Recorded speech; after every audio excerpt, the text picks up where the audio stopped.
नमस्कार दोस्तों, देखिए भाई, देखिए जैसा कि टॉपिक चल रहा था अनुपात एवं समानुपात में, मैंने तुम्हें बताया था कभी भी कोई भी संख्या अगर अनुपात में दी गई हो, उनका योग दिया जाए, दोनों यूनिट को जोड़ देते हैं और उनसे एक यूनिट की वैल्यू प्राप्त कर लेते हैं। ऐसा ही क्वेश्चन देखिए, बहुत से क्वेश्चन पूछे जा सकते हैं। जैसे मैंने तुम्हें कल बताया था कि तीन संख्याओं का अनुपात 3:2:4 है। यदि इनका जो योग है टोटल 810 दे रखा हो, 4 3 7 2 9 यूनिट होगी। 9 यूनिट की वैल्यू कितनी है? 810। तो अगर एक यूनिट की वैल्यू निकालेंगे तो एक यूनिट की वैल्यू कितनी निकल के आएगी? आप कहेंगे सर 90 आएगी, क्योंकि 9 का भाग 810 में 90 बार जाएगा। पूछ लिया जाए कि सबसे बड़ी संख्या ज्ञात कीजिए, तो सबसे बड़ी संख्या कितनी है? 4। 4 का गुणा कितने से कर देंगे? 90 से। तो ये आ जाएगी आपकी बड़ी संख्या, दैट इज आंसर।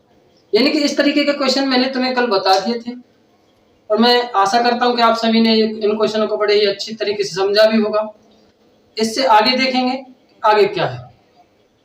देखिए नेक्स्ट क्वेश्चन है कि यदि दो संख्याएं 3:2 के अनुपात में है, यदि इनका योग 1 से 50 है तो दोनों संख्या ज्ञात कीजिए। तो देखो सीधी सीधी बात है कि जब दो संख्याएं 3:2 के अनुपात में है तो दोनों का योग कितना हो गया? आप कहेंगे सर 5 यूनिट, और 5 यूनिट हमारे अनुसार है, लेकिन क्वेश्चन के अनुसार कितना है? 150 है। तो अगर एक यूनिट की वैल्यू फाइंड करेंगे तो एक यूनिट की कितनी आएगी बेटा? आप कहेंगे सर 30 आएगी। दोनों संख्या निकालनी है तो 30 का गुणा पहले 3 से करेंगे, 30 गुणा 3 ये आ गया 90, फिर 2 का गुणा 30 से करेंगे तो ये आ गया 60। यानी कि वो संख्याएं थी 90 और 60।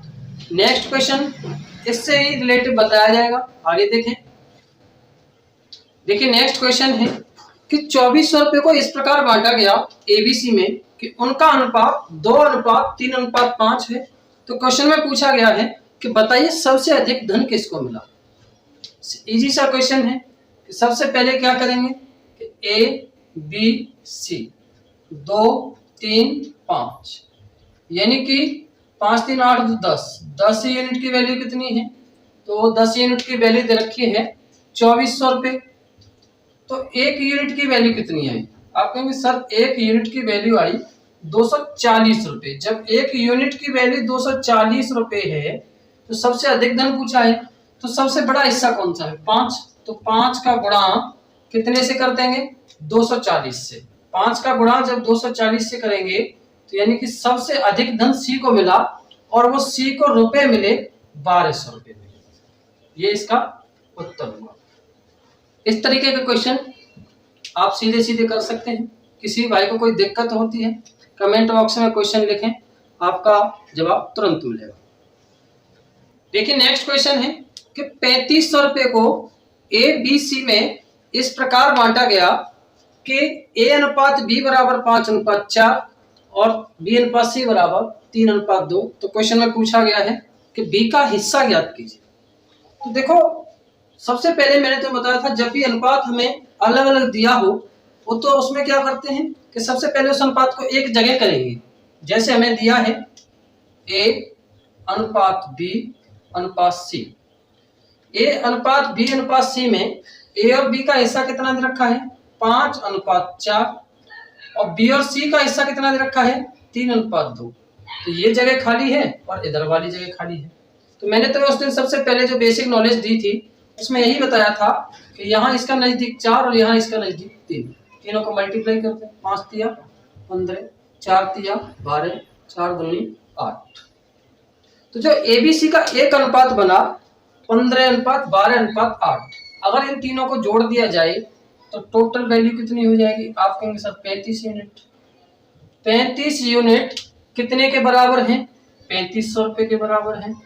जब 35 यूनिट 3500 रुपए के बराबर हैं तो एक यूनिट की वैल्यू कितनी है? तो आप कहेंगे एक यूनिट की वैल्यू आई सर 100 रुपए। जब एक यूनिट की वैल्यू 100 रुपए है तो उसने पूछा बी का हिस्सा कितना है, तो आप ये कह सकते हैं कि बी का हिस्सा 12 है। तो जब बी का हिस्सा 12 है तो 12 का गुणा कितने से करेंगे? 100 से करेंगे। तो यानी बी को कितने रुपए मिले? 1200 रुपए मिले। यानी कि बी का हिस्सा जो आया वो आया बेटा 1200 रुपए। इससे नेक्स्ट क्वेश्चन आगे देखें। देखिए नेक्स्ट क्वेश्चन है कि 2000 रुपए को P, Q और R में इस प्रकार बांटिए कि P को Q का दोगुना और Q को R का आधा मिले। क्वेश्चन धीरे धीरे लेवल बढ़ता जाएगा। ऐसा ही नहीं कि ये क्वेश्चन आर्मी के ही काम में आते हैं, ये क्वेश्चन सभी में काम में आते हैं, क्योंकि पुलिस का लेवल भी इतना हाई नहीं होता, रेलवे का भी लेवल इतना हाई नहीं होता, एसएससी का भी लेवल इतना हाई नहीं होता। देखिए पी क्यू आर में इस प्रकार बांटिए, यानी कि पी क्यू आर 3 है और बात क्या की गई कि सबसे पहले इस बात को नोट करें कि P को Q का दोगुना और Q को R का आधा मिले। केवल बात इसी बात पर डिपेंड करती है। 2 पॉइंट दे रखे हैं कि Q को R का आधा, यानी कि अगर R को 2 मिले होंगे, अगर मैं लेट कर लूं यानी मान लिया कि R को 2 मिले होंगे तो सीधी सीधी बात है Q को इसका आधा मिलेगा, Q को R का आधा, 1 हो गया। इतनी बात शायद आप सबके समझ में आई होगी। फिर इधर कहा कि P को Q का दोगुना, P को Q का, यानी Q के पास 1 है तो इसका दोगुना कितना हो गया, 2 हो गया। सीधी सीधी बात है। एक बार और समझेंगे कि Q को R का आधा, अगर R के पास 2 है, आप कहेंगे सर 2 ही क्यों, ये आपकी इच्छा है। अगर 4 लिखेंगे तो इसके पास यहाँ 2 होंगे, 2 लिखेंगे तो इसके पास 1 होगा। अगर ये 2 है तो P Q के पास 1 हुआ। और फिर कहा P को Q का दोगुना, तो Q का दोगुना कितना हो गया, 2 हो गया। तो अब आप कर सकते हैं, इन तीनों के पास यानी कि 5 यूनिट है और 5 यूनिट की वैल्यू जो हमें दे रखी है वो कितनी दे रखी है भाइयों, 2000 रुपए दे रखी है। तो अगर 1 यूनिट की वैल्यू निकालें तो 1 यूनिट की वैल्यू कितनी निकल कर आएगी, 1 की निकल के आएगी 400 रुपए। पूछा गया तीनों का हिस्सा P Q R, P Q R। तो देखो P का धन कितना है, 2 है, तो 4 का गुणा 2 से करेंगे यानी कि 800 रुपए मिले होंगे P को। इधर Q को 400 रुपए मिलेंगे, यानी कि 1 का गुणा 400 से करेंगे 400 ही आएगा, 400 का गुणा 2 से करेंगे यानी कि 2, 800 आएगा। तीनों को जोड़ के दे सकते हैं, 800 800 1600 और 400 2000 रुपए। यानी कि इसका मतलब है कि हमने क्वेश्चन सही किया है। देखिए नेक्स्ट क्वेश्चन कि कोई धनराशि P Q R में इस प्रकार बांटी गई कि उनका अनुपात 3:5:7। यदि Q का भाग, बात केवल लैंग्वेज समझने की होती है क्वेश्चन की, कि यदि Q का भाग 1500 रुपए हो तो P का भाग ज्ञात कीजिए। यानी कि 3 व्यक्ति थे P Q R और इनका अनुपात कितना है, 3:5:7। लेकिन क्वेश्चन में कहा गया कि Q का भाग, यानी कि ये Q है 5, इसका भाग 1500 रुपए है, तो 5 का भाग 1500 में कितनी बार जाएगा, 300 बार जाएगा। आपसे पूछा गया P का भाग, तो P का भाग कितना है 3, और 3 का गुणा कितने से कर देंगे, 3 से कर देंगे, 300 से, यानी कि 300 का गुणा 3 से करेंगे तो कितना आ जाएगा, 900 रुपये। यानी कि जो P का हिस्सा आया वो कितना आया भाई, 900 रुपये। इस क्वेश्चन में यह भी पूछ सकता है कि P और R का अंतर ज्ञात कीजिए, P और R का अंतर ज्ञात कीजिए। तो P का हिस्सा कितना हो जाएगा, 3 त्रिका 900, और इसका हिस्सा कितना हो जाएगा, 7 2100। यानी कि 2100 में से अगर 900 घटा दिए जाएं तो इनका हिस्सा रह जाएगा 1200 रुपये। यह सीधी सीधी बात है कि 7 में से 3 माइनस कर दिए जाएं तो बचेगा कितना, 4, और एक यूनिट की वैल्यू जब 300 है तो इन दोनों का जो अंतर आएगा वो अंतर कितना आएगा, 1200 रुपये। शायद आपकी ये बात समझ में आई होगी। देखिए अब मैं आपको नेक्स्ट टॉपिक बता रहा हूँ, बहुत ही अच्छा टॉपिक है, बहुत ही लाजवाब टॉपिक है।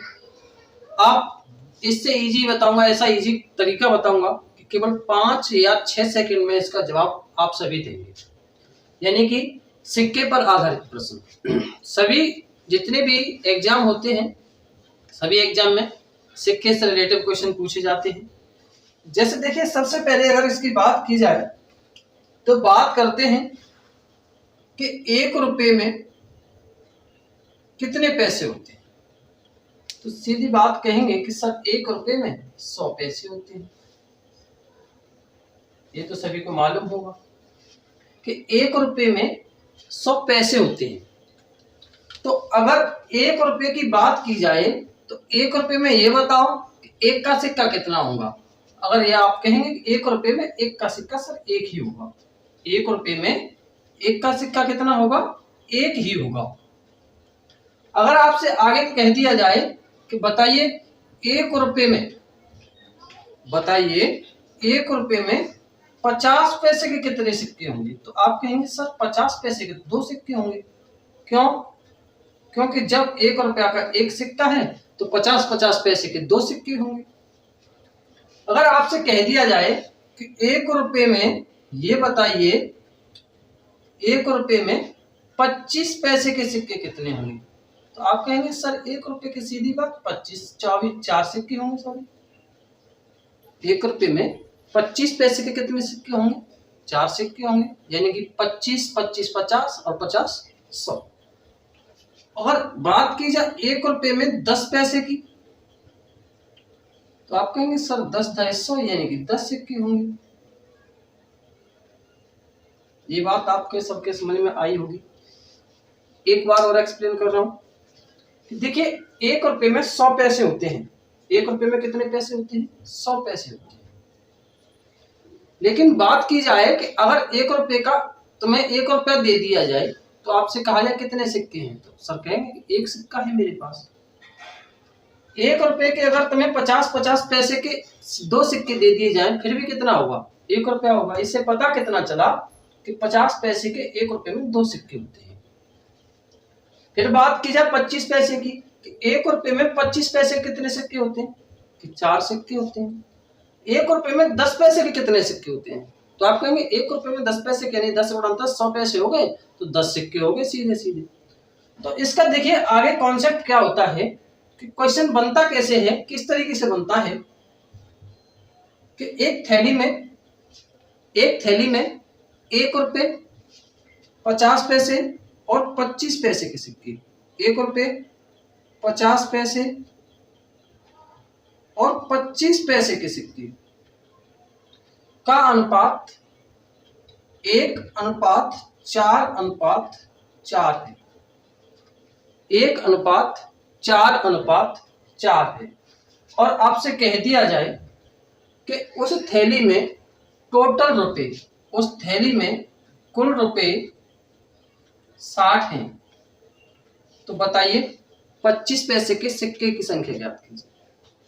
ध्यान रखना, बहुत धीरे धीरे समझा रहा हूं और बात आपके सबके समझ में भी आएगी। तो देखो अगर 1 रुपए का 1 सिक्का होगा तो आपके पास कितने रुपए हो गए, 1 रुपया हो गया। अगर 50 पैसे के आपके पास 4 सिक्के होंगे तो कितने रुपए हो गए, कि सर 2 रुपए हो गए।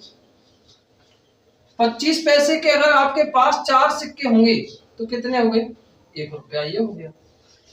यानी कि एक बार और समझो, 1 रुपया का 1 सिक्का तो 1 रुपया, 50 पैसे के 4 सिक्के 50 गुणा 4 करेंगे 200 यानी कि 2 रुपए। 25 पैसे के 4 सिक्के 25 चौके 100 यानी कि 1 रुपया। हमारे अकॉर्डिंग ये कितने रुपए बन गए, तो आप कहेंगे 4 रुपए बन गए।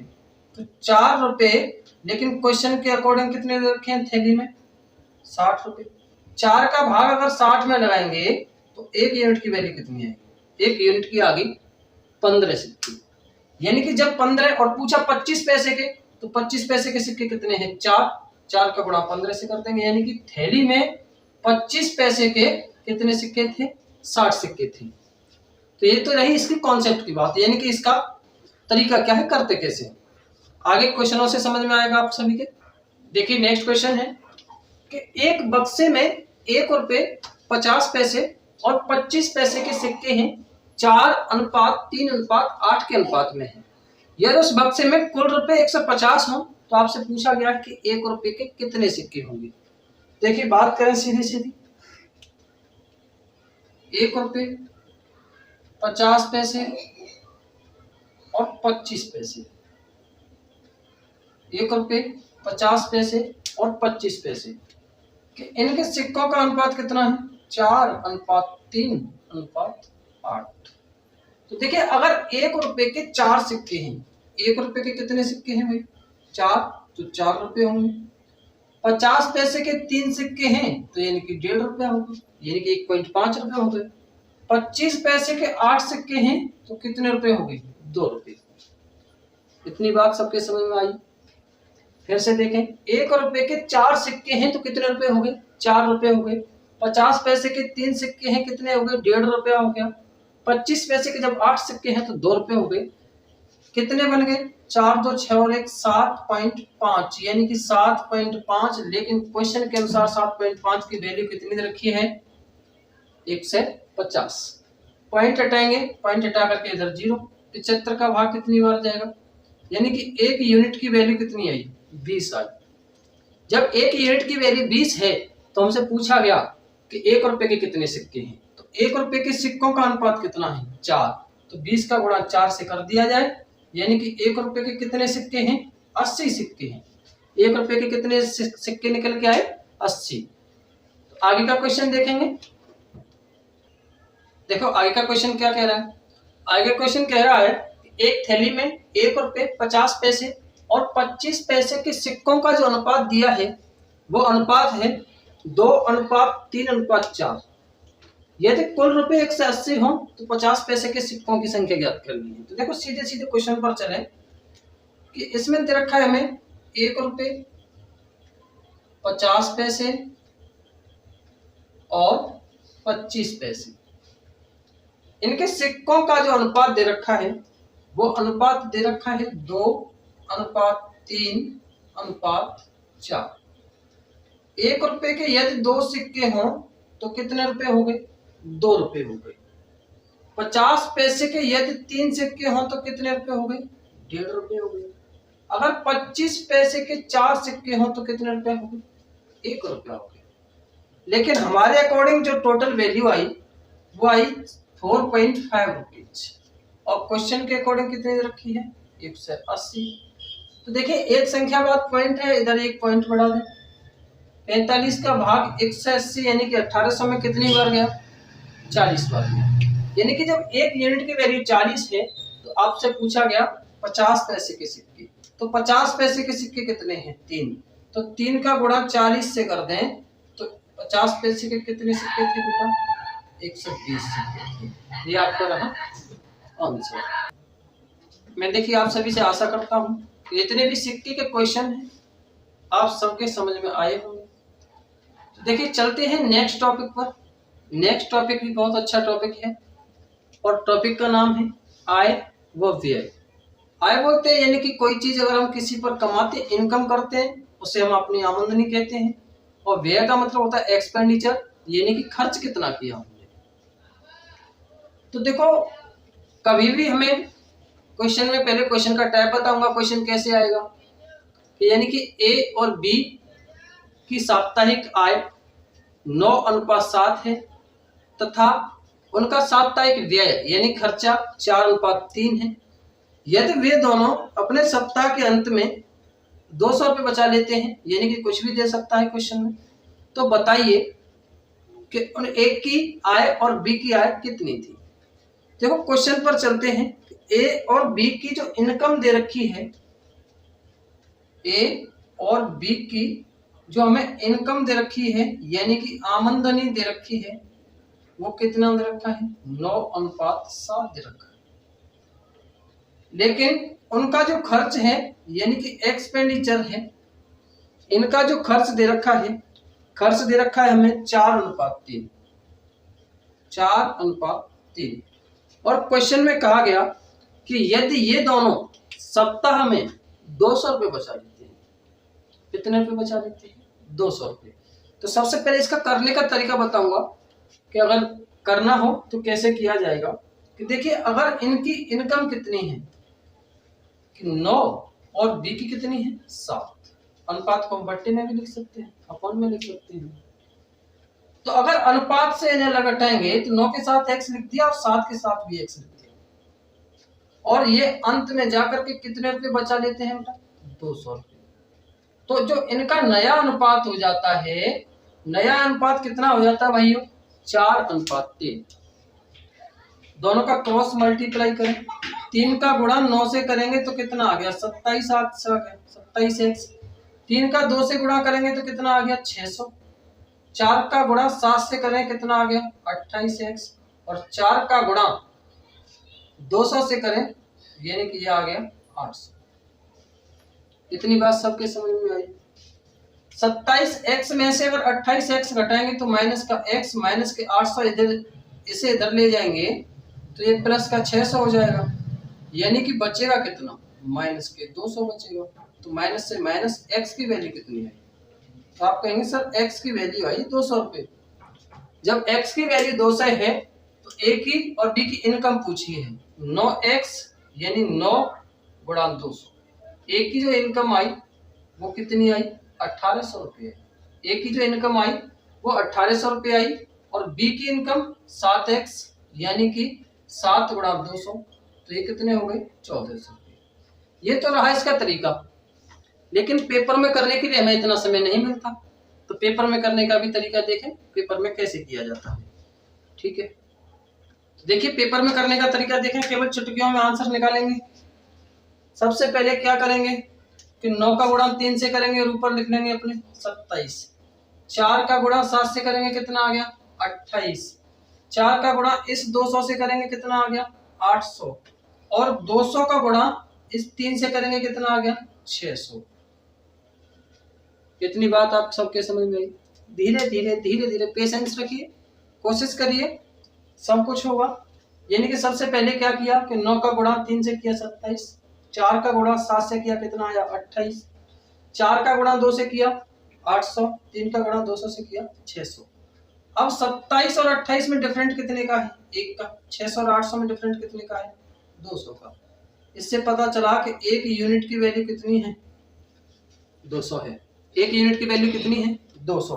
तो हमें ए और बी की आय निकालनी है। 200 का गुणा 9 से करेंगे यानी कि 1800, ए की इनकम आ गई, और 2 सत्ते 1400, बी की इनकम 1400। ये रहा आपका उत्तर। केवल ये मैंने किया है, इतना समय जब लगा, लेकिन आप करेंगे धीरे धीरे सब कुछ होगा और समय भी कम लगेगा। देखिए जैसे कि क्वेश्चन दे रखा है, अभी मैंने तो समझाया था, बहुत ही अच्छा टॉपिक है आय और व्यय वाला, कि ए व बी की आय का अनुपात 5:4 है तथा इनके खर्च का अनुपात 3:2 है। यदि वर्ष के अंत में दोनों 800 रुपये बचा लेते हैं तो इनकी आय ज्ञात कीजिए। यानी कि अगर ए और बी की जो इनकम है, इनकम कितनी है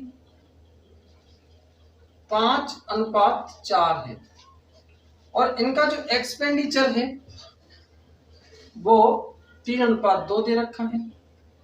यदि वर्ष के अंत में दोनों ने 800 रुपये बचा लिए, ऐसा नहीं होता कि दोनों 800 ही आए, अलग अलग भी आ सकते हैं। यहाँ 800 एक जगह 1000, लेकिन एक आपको ऐसा तरीका और बताऊंगा कि अगर दोनों चीज सेम हो, केवल आप दिमाग में इसको सॉल्व करेंगे। सबसे पहले 5 का गुणा 2 से करेंगे कितना आया 10, 3 का गुणा 4 से करेंगे कितना आया 12, 3 का गुणा 8 से करेंगे कितना आया 2400, और 8 का गुणा 2 से करेंगे तो 1600। इन दोनों का डिफरेंट कितना है 800, और इन दोनों का डिफरेंट कितना है 2। यानी कि इससे पता क्या चला कि 2 यूनिट की वैल्यू जब 800 है तो 1 यूनिट की वैल्यू कितनी है, 1 यूनिट की वैल्यू कितनी आ गई 400 आ गई। जब 1 यूनिट की वैल्यू 400 है तो ए और बी की इनकम पूछी है, तो ए की इनकम 400 का गुणा 2 से 5 से करेंगे यानी कि 2000, और 400 का गुणा 4 से करेंगे तो 1600। यानी कि ए और बी की जो आय आई 2000 और 1600 आई। ए की इनकम 2000 रुपये और बी की इनकम 1600 आई। एक बार और समझेंगे इस क्वेश्चन को कि 5 और अनुपात इसका 4 था, इसका 3:2 था।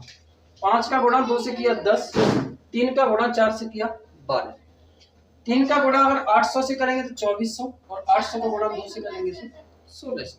इन दोनों का हमें देखना है डिफरेंट कितना आया 800, और इन दोनों का डिफरेंट कितना है 2 का भाग अगर 800 में लगाएंगे तो 1 यूनिट की वैल्यू कितनी आएगी 400। जब 1 यूनिट की वैल्यू 400 है तो 400 का गुणा 5 से किया 2000, और 400 का गुणा 4 से किया तो 1600 रुपये। शायद मैं आशा करता हूं कि आय और व्यय में आपको कोई दिक्कत नहीं रही होगी। तो आज के लिए बस इतना ही। नमस्कार।